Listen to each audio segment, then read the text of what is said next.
आज आषाढी एकादशीच्या तुम्हाला खूप खूप शुभेच्छा. काही दिवसांपूर्वी एक व्हिडिओ पाहण्यात आला DIY तुळशी वृंदावनाचा.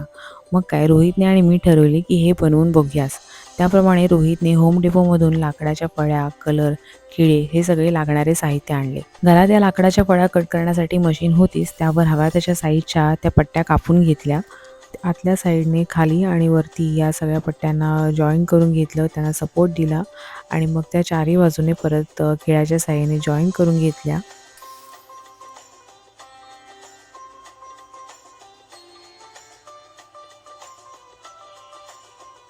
बाहेरच्या साईडने पण खाली आणि वरती पट्ट्या लावून घेतल्या आणि वरती थोडा त्रिकोणी आकाराच्या अजून पट्ट्या लावल्या आणि जसं आपलं छान तुळशी वृंदावन असतं तसा आकार देण्याचा साधारण प्रयत्न केला.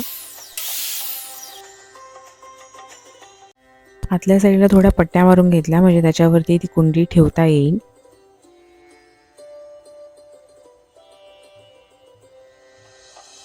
दिवा लावण्यासाठी पण एक घराच्या आकाराची चौकट करून बसवली. आज दुसरा दिवस होता आणि जे काय उरलेलं काम आहे ते आम्हाला कंप्लीट करायचं होतं, कारण का परत नेक्स्ट डे आषाढी एकादशी होती. खिळे लावल्यावरती पक्क अगदी फिक्स होत नाही, त्यामुळे मग रोहितने त्याच्यावरती परत स्क्रू पण लावले आणि अगदी प्रॉपर फिक्स करून टाकलं. पूर्ण तुळशी वृंदावन फिक्स करून झाल्यानंतर जे काही थोडे गॅप दिसत होते ते ऑल पर्पज ग्लूने ते भरून काढले.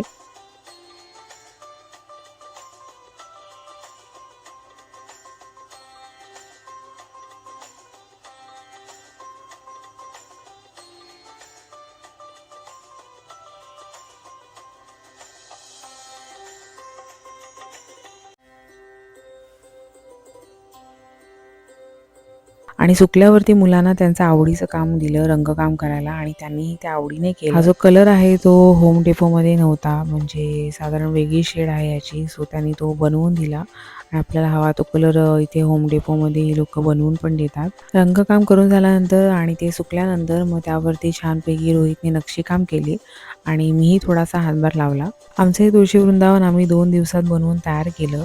यावरती शंख, विष्णुचिन्ह, लक्ष्मीची पावलं, स्वस्तिक, विठ्ठल आणि सरस्वती यांचं असं सुंदरसं नक्षीकाम रोहितने केलं होतं. आम्ही रात्री 12 वाजेपर्यंत हे सगळं काम करत होतो आणि मल्हार पण आमच्याबरोबर जागा होता.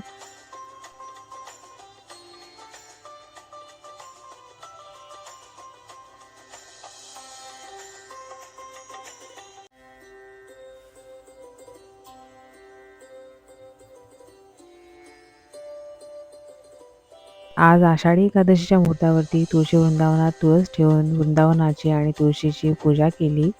विठ्ठलाला प्रिय असलेल्या तुळशीसाठी तुळशी वृंदावन बनवून आज आमच्या अंगणाला शोभा आली. रामकृष्ण हरी.